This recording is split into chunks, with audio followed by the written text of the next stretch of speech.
Well, while we're waiting for everybody to come in, let me just share my screen and mention to the seniors that this Friday is an important date for two reasons.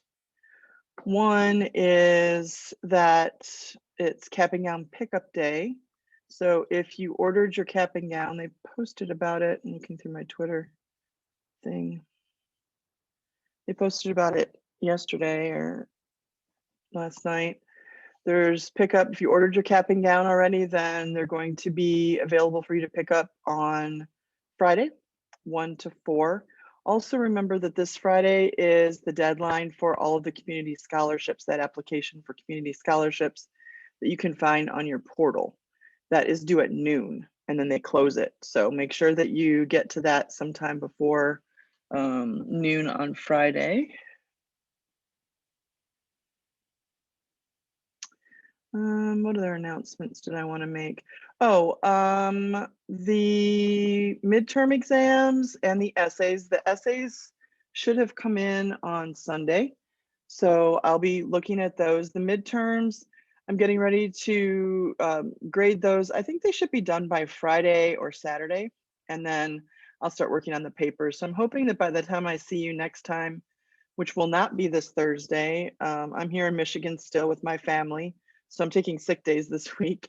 So I'm not going to have class on Thursday. We'll talk about what you need to do in terms of Gulliver's Travels in a few minutes. But by the time we meet again, I'm back in Texas on Tuesday.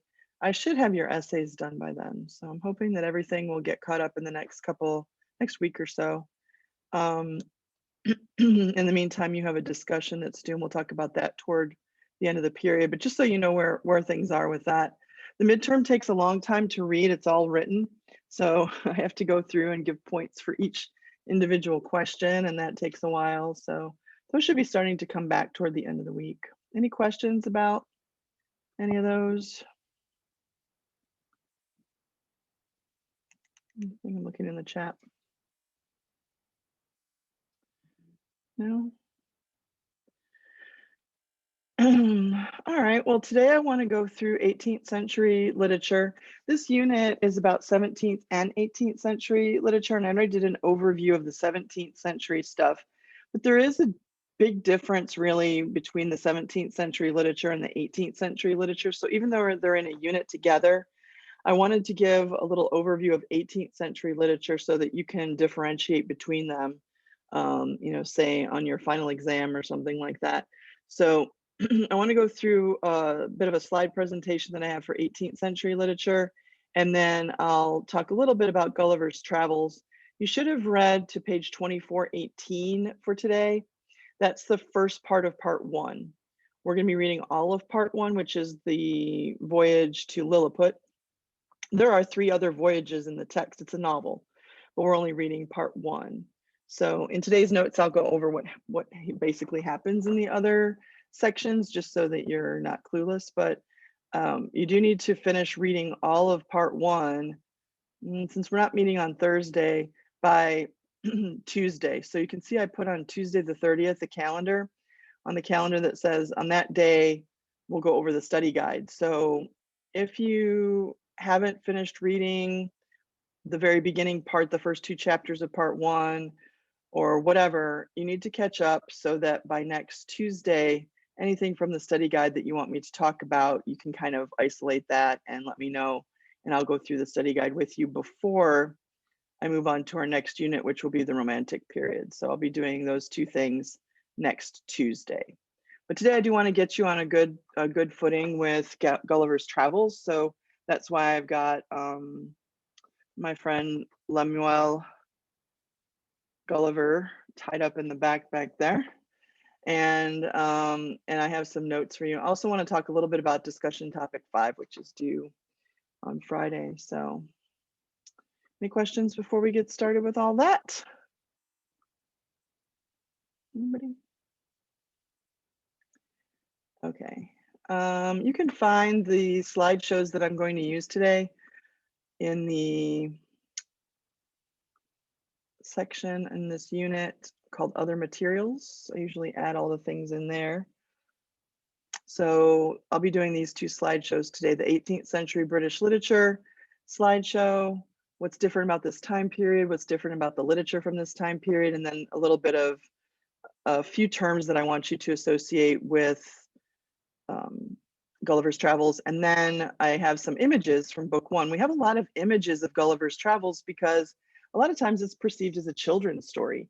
And on one level, I guess it would be a fun kid story, right? Like some guy travels to foreign weird places and he's super huge or he's super tiny or there's talking horses and all that stuff. Of course, Jonathan Swift was doing a lot more than that and satirizing the political landscape of his time. But there are a lot of illustrations. So I put together a little image slideshow so that we can kind of talk about the beginning of part one. And that leads into the part that you'll read over between now and next Tuesday. So if you wanted to look at those slideshows, they're right there and other materials. But I'm also going to put them up here on the screen. So a few notes on 18th century British literature. So 17th century was about the Restoration, the Enlightenment. The 18th century moves into the time of the Industrial Revolution. And I'm sure that you all have studied that pretty thoroughly in your history courses. So really, I'm just going to talk about the basics and how it affected the study of literature, reading, the manufacture of literature, and the types of literature that we see during this time period. So the Industrial Revolution, when we talk about the time period, of course, I think one of the key things that they've been telling you probably since 6th grade or whenever you first start learning about world history is that people started leaving their rural lifestyles and moving to a more urban lifestyle. And that doesn't mean everybody. It just means that the society kind of moved away from the agrarian society and into an urban setting, mainly because of factories, right? The Industrial Revolution brings on steam power, it brings on a number of benefits for manufacturing and the marketplace. So the cities just sort of like exploded in terms of population.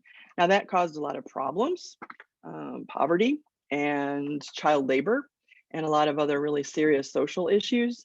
But it's also a time of excitement because it opened up possibilities for writers, right? Opened up avenues for them to get published. Also opened up opportunities for the average person to have more free time.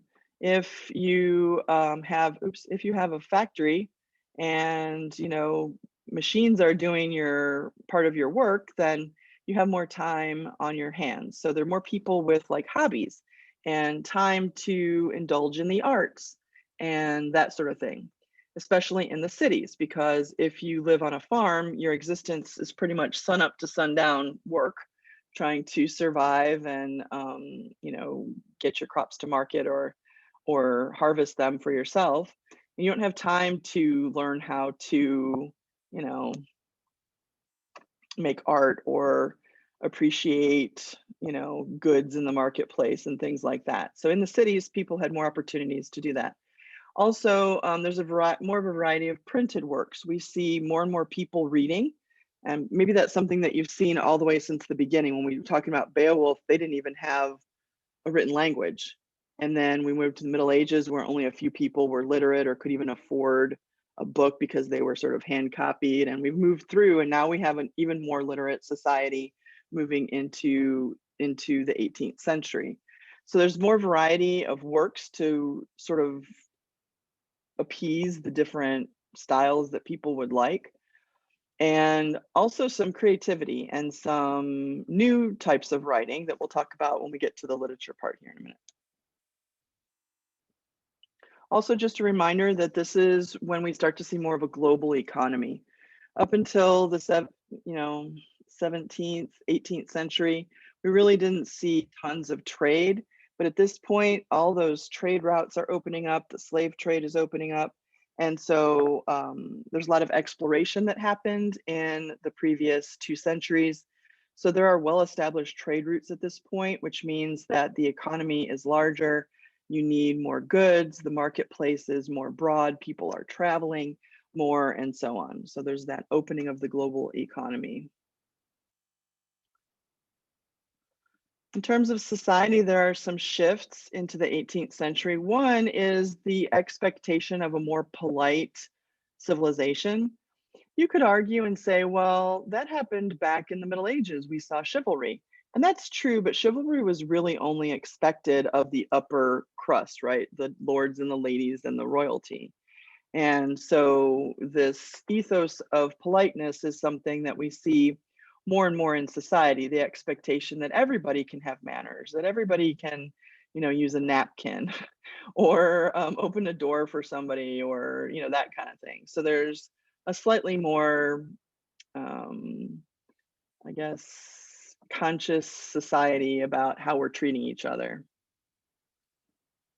Some key authors from this time period. Normally, I would do an essay by Alexander Pope called An Essay on Man, but we don't have time. It's one of the things that I had to take out because of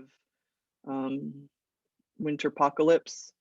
So we're just going to be reading Jonathan Swift from this time period, but you should know these names. John Dryden and Alexander Pope were essayists. Aphra Behn was an essayist and a narrative writer and a poet. She is one of the first women writers that we really start to see being published and so on. Robert Burns, a poet, and Jonathan Swift, who was a novelist and satirist. Also in society, we have great numbers of poor. I alluded to that earlier. People flock to the cities and then, end up with jobs that barely pay enough for them to exist. We have child labor where families are trying to eke out enough money to live by sending their children into factories. And that was a problem because many of them got injured. And there had to be laws put in place about working and that sort of thing. Also, just to refresh your memory, this is the time of colonization and revolution. People in Britain were not super happy about the monarch, George III. The 18th century kind of spans George I through George III. So there's a number of kings that happen in the 18th century. But George III is probably the one that you are most familiar with because he's the one that was involved in the American Revolution. If you've seen Hamilton, he comes out in Hamilton. I don't know, have you guys watched Hamilton? It was on Disney Plus. He's my favorite character in Hamilton. Anyway, he's unable to contain the revolution. He's unable to stop them from revolting and turning into our own country here in America. And so people look down on George III as kind of a weaker king once that happened, and he was unable to, manage the colonies. There are many other colonies that Britain starts to branch out to after that, and the British Empire is all over the place. But this is that same time that we see the colonization and revolution happening.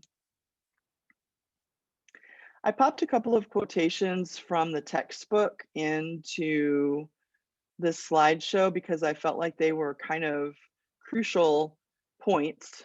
And that way, if you didn't sit down and take notes over the textbook, you still have the basic ideas that are important.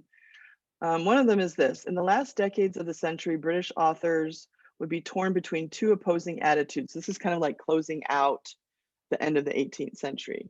Loyalty to the old traditions of subordination, meaning the idea that there are people who are in charge of other people socially, that there's a hierarchy in some way, mutual obligations and local self-sufficiency, and yearning for a new dispensation founded on principles of liberty, the rule of reason, and human rights. And the French and American revolutions both help in that direction. They both sort of say, people have a right to be free from a dictator, and the principles of liberty especially start to be questioned in Britain at the time. Why do we have a king? Is it necessary, especially if he's going to be like King George III? So those things are kind of seeping into society at the time. All right, when we talk about 18th century literature, there are some key elements. One of them is the rise of the novel. The novel is fix that. The rise of the novel is a new form of literature at this time. We don't see novels before the 18th century, really. Jonathan Swift was one of the first novelists. He's not the first novelist, but he's one of the first novelists. And so the idea that a writer would write a long fictional work that wasn't poetry is kind of new. I mean, Beowulf was a poem. It was, novel length, but it was a poem. Same thing with Canterbury Tales was written in poetry. And also you have Paradise Lost written in poetry. So the novel is a new experimental type of writing in prose. There's a quote that I really liked from the textbook that says, "The century abounded in other remarkable experiments in fiction." And the key word there is experiments. So people tried new things in terms of writing. People experimented with longer prose and different forms, mainly because they had more time to do that. And people had more time to read. So it was a more lucrative profession to be a writer coming into the 18th century. I'd put a star by this one. Prose eclipses poetry. Up until now, the poetry has been king, and the 18th century is the first time that we start to see it take a back seat to other forms of literature, particularly in prose, essays, novels, fiction, things like that. So we won't be reading any poetry from this time period. There is poetry from this time period, don't get me wrong. It's just that there's not a lot of it, and it wasn't as predominant as other forms of literature that are written in prose. In the next century, we see a rebounding against that, and we see an influx of poetry because every age is kind of fighting against the previous age. So you see a lot of return of the poem, and then poetry is passe, we need to do something new and different. So it goes by the wayside and then it comes back. Also during this time period, we have the first dictionary. It's kind of hard to think about life without a dictionary, but before 1755, it just didn't exist for English. So people could spell things the way they wanted. And it affected literature in terms of spelling, grammar, punctuation, also the level of knowledge that people could have about the language. All right, the last quote that I have for you from the textbook is really a good one because it talks about how the 18th century in a lot of ways is like a gate between what we call modern literature from here on out and, sort of like, old literature. And so the 18th century is that transition time when, because of the Restoration, the Enlightenment, and those 200 or so years, 150 years, now is born modern literature. The novel, the short story starts coming into play in Victorian times, and so we can start to see that this is the time where literature is moving into a more the modern era. Everything else is just like pretty old. So I liked this quote from the textbook. It says, "What Restoration and 18th century literature passed on to the future, in fact, was chiefly a set of unresolved problems." Look for the paradoxes here. The Age of Enlightenment was also in England an age that insisted on holding fast to older beliefs and customs. So how can you be enlightened, move toward an enlightened state, but try to hold on to the old way of doing things? That's a paradox. The age of population explosion was also an age of individualism. As we as a people are enlarging, the person becomes more important. The age that developed the slave trade was also the age that gave rise to the abolitionist movement. The age that codified rigid standards of conduct for women was also an age when many women took the chance to read and write and think for themselves. You'll start to see the seeds of the suffrage movement during the 18th century, both in England and in America, but we're doing British literature. So the Age of Reason was also the age when sensibility flourished. The last classical age was also the first modern age. So I like that quote because it really explains that the 18th century is that gateway between the old and the new. All right, so a few terms that you need to know in association with Gulliver's travels. The first one is satire. I know that you already know what satire is, but Jonathan Swift is very bitingly criticizing his society, his government, the politics, the way things work, and the way humans are. So look for that throughout. Now, the problem with satire is that you're not going to see the satire if you don't know what is being satirized. For example, if you watch a really, really old Saturday Night Live where they're talking about something about President Carter from the 1970s, and you don't know anything about President Carter, what President Carter might have done recently when they made that show, then the whole joke is lost on you. You're not going to catch the satire. It's just going to fly over your head because you don't know what's being referenced. And it's the same way with Gulliver's Travels. You have to be careful because it's a cute story about a guy who gives a lot of detail on his travels into these strange lands, but there's more to it. And a lot of the characters that we meet are meant to represent bigger ideas or concepts that he's making fun of. And so part of our job as we study Gulliver's Travels is to look into what was happening in the politics and landscape of humanity at the time that Swift was writing that he might be criticizing in satire. I think discussion number 6 next week asks you to look into that.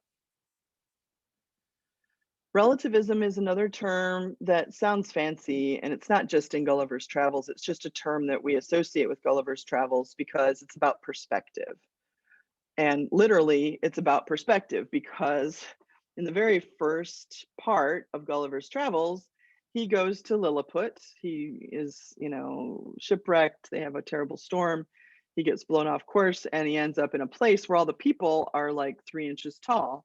And so he's a giant, right? And in the very next one, it's going to be the reverse. In the next journey that he takes in the novel, he ends up being tiny and the people that he runs into are huge. And so clearly, Swift is trying to get us to see something about perspective. Well, when you're the big guy, you're a threat, but you're also in the power seat. As a matter of fact, in the section that we read for today, they tie him down, they chain him up in a temple, they drug him, they do all kinds of things to try to make sure that he's not going to be threatening to them. And you can see that they're still always a little bit afraid of him. There's always, like 1,000 warriors that are protecting, the emperor and things like that when he's coming by.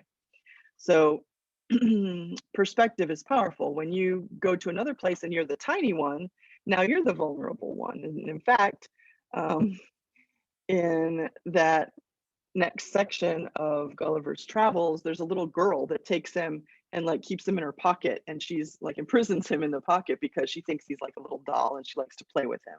So it's the exact reversal of the previous tale where he was the big one and he was the one in charge. And so maybe he's making a comment about who's in charge of what, and that could feed into some ideas about government. But perspective is powerful is all we really mean by relativism. Okay, here's a term that might be new for you, Romana Clef. Romana Clef is a novel where there are fictional characters who represent real people who lived. If you read Animal Farm, you know that it's not just a cute story about animals taking over a farm. There are different pigs that represent Stalin and his regime about the Russian Revolution. So Romana Clef is a work, usually a novel, where the characters are not just made up characters with their own personalities. They're meant to represent a specific person in history or in time. And Gulliver's Travels is like that.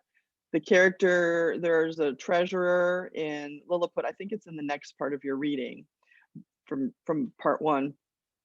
There's a character who is directly the treasurer of the country. And you can tell, the people of the time could tell because of the way he was described. Same thing with the emperor of Lilliput. The way that he's described is exactly like George I. So people of the time would recognize that, but we don't know the characteristics of George I. So we have to do a little bit of research sometimes to see who does he have that's a fictional character in the story that represents a real person, and then there can be a satire there when we start to see who that person represents. The last term for Gulliver's Travels is travelogue. Gulliver's Travels makes fun of this type of writing. So when people found themselves with more time and the trade routes opened up, people traveled a lot more. And some people wrote travelogues, which is, I guess the equivalent would be like a travel blog nowadays. But if you've ever read somebody's blog, sometimes there's a whole bunch of stuff and you're just like, yeah, yeah, yeah. And then on the next day, we saw some marvelous flowers. And they could go on and on and on and even exaggerate. And so Jonathan Swift is making fun of that. They were wildly popular during the 18th century travelogues. And so he creates this wildly exaggerated story to kind of mock travelogues and that kind of writing from that time period. So there's a satire there. All those are terms that you should know and be able to apply to Gulliver's Travels. All right, so our main character is Lemuel Gulliver. I have to be careful when I say that because I always see Lemuel. Um, but Lemuel Gulliver, we call him Gulliver, but just be aware that that's his last name. Gulliver is not his first name. He's Captain Gulliver, and Lemuel is his first name. I want you to be aware that just because we're only reading the first voyage, but there are 3 other voyages that Captain Gulliver takes in the novel. And I want to just talk about them briefly because it'll be obvious how he's contrasting perspectives when I do that. So Lilliput is the one that we're reading, where Gulliver is the giant. The very next voyage, he goes to Brobdingnag and he's tiny. So he gets the whole opposite treatment in that text. And it's about power and control, and who's large and who's small.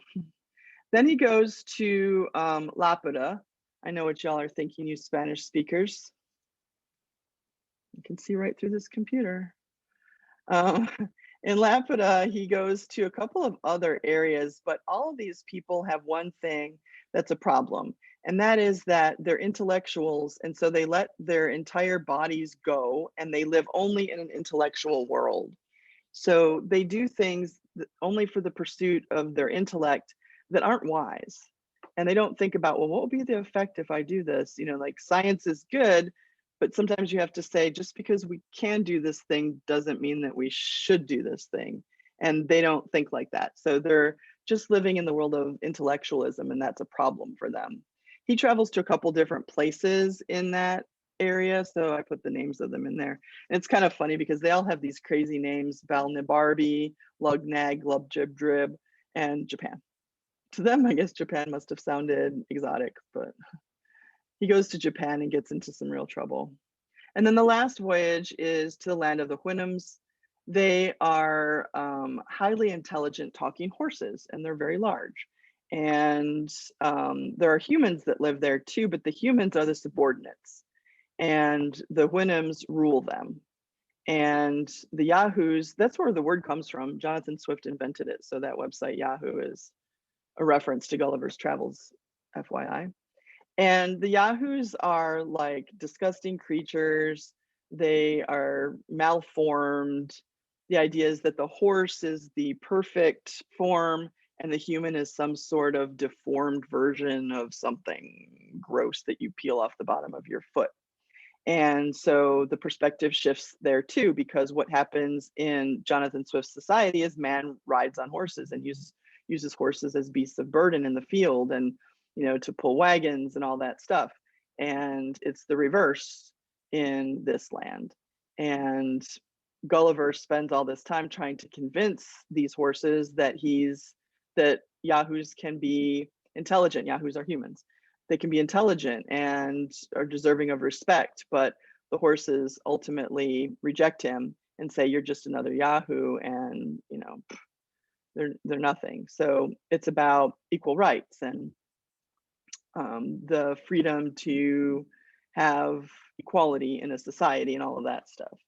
When Lemuel Gulliver gets back home to Britain, he has a very hard time assimilating. I know this sounds like a spoiler, but we're not reading the end of the text, so I'll just tell you. He has an identity crisis. When he gets back, he starts thinking of all the horses as his superior, and people think that's nutty crazy.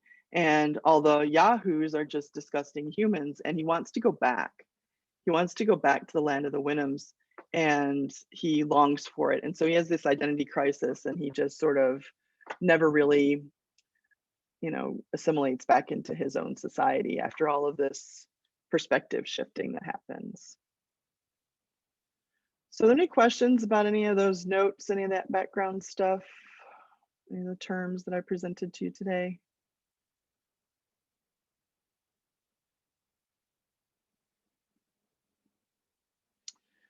All right, I want to do two more things before we go today. I want to talk a little bit about the part of Gulliver's Travels that you were supposed to read for today. There are two letters. The work starts with two letters. One is by Gulliver, and the other one is by the publisher. Those are part of the text because Gulliver is not a real person. Jonathan Swift imagines that he wrote these down, right? And so make sure that on the study guide, there's some questions about that. So make sure that you know the purpose for those letters, or make a note so that next Tuesday you'll ask me and I'll talk about them. But that's what the study guide's for, is so that you can fill in any blanks that you might have from that. You can get that from the calendar or from Blackboard. So we'll do that on Tuesday, but I wanted to go through some images. Like I said, this is a heavily illustrated text. So there's a lot of really interesting visuals from Gulliver's Travels that we don't always have for all the works. So I just thought I'd talk a little bit about the part that you were supposed to read for today, starting with chapter 1, after the letters, and go through some images. We don't get to do that with every text, so. Here, there are a lot of images of Gulliver bound, because that's how the text starts really when we get into the action of the thing after the letters. And so there's a lot of images of him lying down. I think kids probably think that that's interesting, right? The little people that are walking all over him and stuff and checking out his eyelids and all of that. Last period, they were asking me about how the Jack Black version of Gulliver's Travels matches up with the text. And I think that it's fun to watch that, obviously, but the whole satire part isn't there because that version isn't including the satire of the 18th century government. So I think it's fun to watch, but it's not accurate to the text in that sense. But you can see in this version, they're kind of nice. The soldiers are lined up out here. This is where they're building that scaffold. They're tying his hair down and all of that. But then sometimes he's depicted in a violent sort of, almost like they're attacking him, right? He looks like he's in pain. His hair's being really, really pulled down and staked. All these Lilliputian soldiers have weapons. They're climbing on him with, it looks like, ill intent. They're pulling and stretching, and they've got weapons and so on. So I think you can kind of interpret it both ways, depending. He becomes friendly with them. Later on, the emperor starts to trust him. But at first, he's an intruder and he's weird and a man mountain, he's called in the text. So they start dealing with him in that way. They transport him to the capital because the emperor wants to have a better control of him, and so they have to figure out a way to drug him and take him to the capital. This is somebody's imagining of it. I don't think it was on a rail line, but the way they describe it, he's on a huge cart and it takes thousands of them to pull it and pull him into the capital. So here's somebody's idea of what that might have looked like. And then food. Food's a big issue, not just in this book or this part of Gulliver's Travels, but also in society at the time. With poverty, there's a lot of famine, and that's an issue that's brought up almost right away in the text. One of the reasons that the Lilliputians start talking about getting rid of Gulliver is because he eats so much of their food. I mean, like, you can see in this depiction, here's a barrel of their drink, their wine, their ale, whatever, and they have to bring it, but it would just be one sip for him. So they have to bring, like, hundreds of them, and they have to bring, tons of their food. And the emperor and the others are afraid that they're going to run out of food, and so they have to start getting the outlying areas to work extra to bring more food in so that Gulliver can eat. But he eats, enormous amounts compared to them. And so there's about, the glut for the upper class, right? The portion disparity.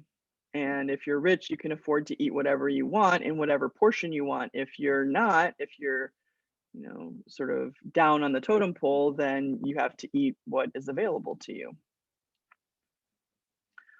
This is kind of a happy picture, but remember that they change his clothes. They give him Lilliputian clothes on his scale.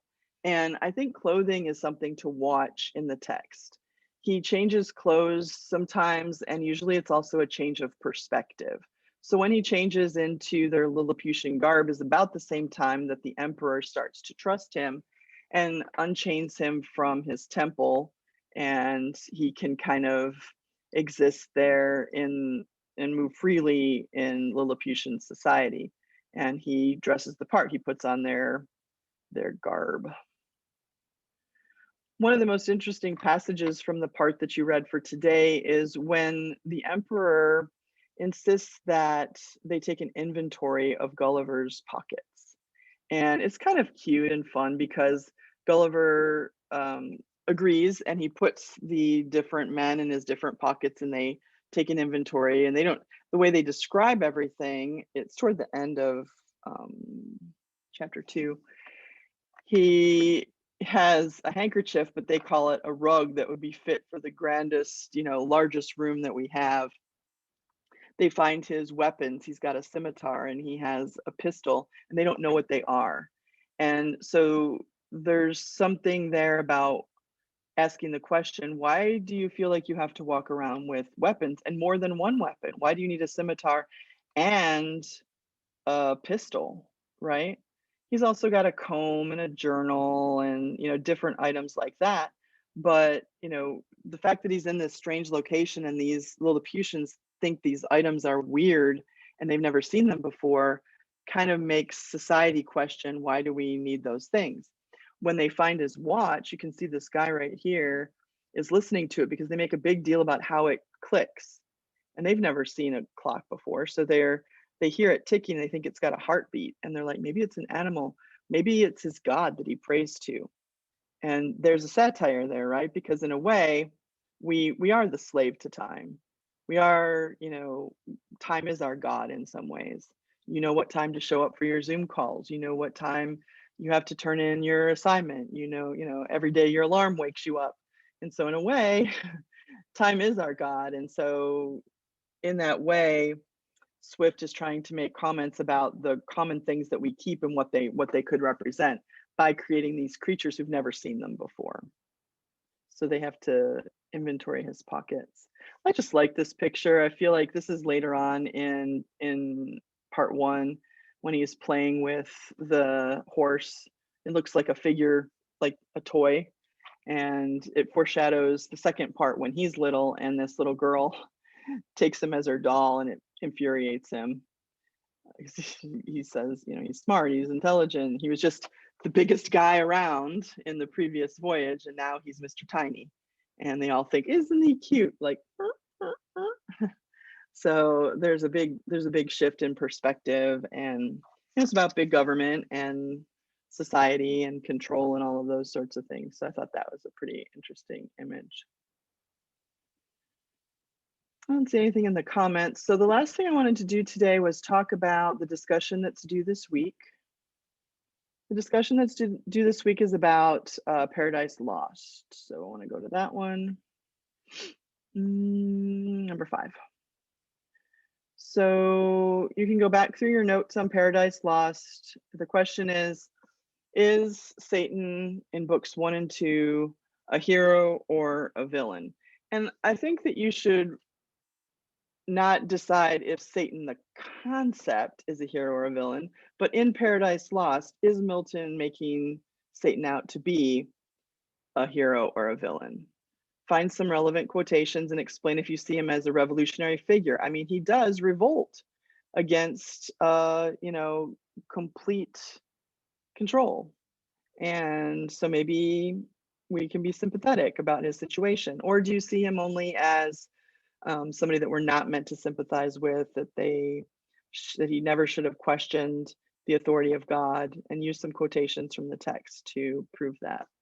And then that's due Friday. The replies are due next Monday, and then I will see you in class for Tuesday. Just a heads up, there is a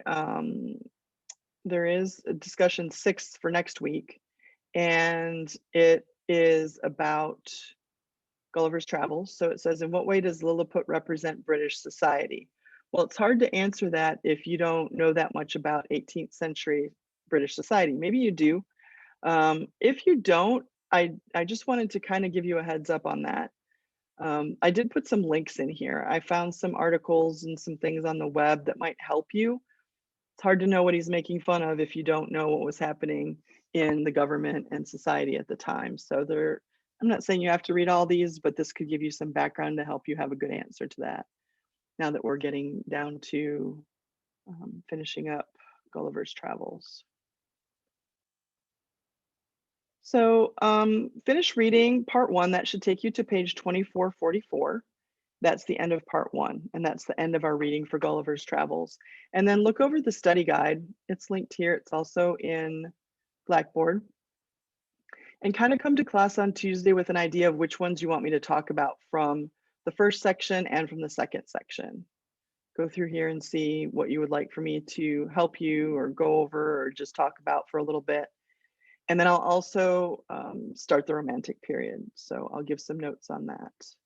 And then next week, we have Friday off and we have a long weekend. So that's good. We can catch up a little bit with the Romantic poetry on both ends of that. And then we'll do some work on essays and so on. We'll start talking about essay number 2 in a couple weeks also. So just for Tuesday, make sure that you have finished Gulliver's Travels. I'll take any questions from the study guide, and then we'll move on to the Romantic period. Are there any questions?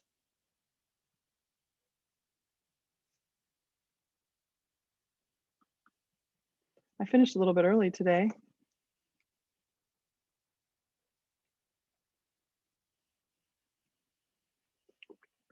All right. Well, I hope that you enjoy reading the rest of part 1 of Gulliver's Travels. It is a fun read. It hasn't got any heavy vocabulary really. And, on an adventure level, it's pretty fun to read. Deeper part, give some thought to that too, but we can talk about that on Tuesday as well when I'm back in Texas. Right, if there aren't any other questions, then I will dismiss you for today. I hope you have a good week. If you do have questions, you can stick around and I'll stay on and answer them for you. All right, I'll see you next time on Tuesday. Bye, Miss. Bye. Bye, have a good day.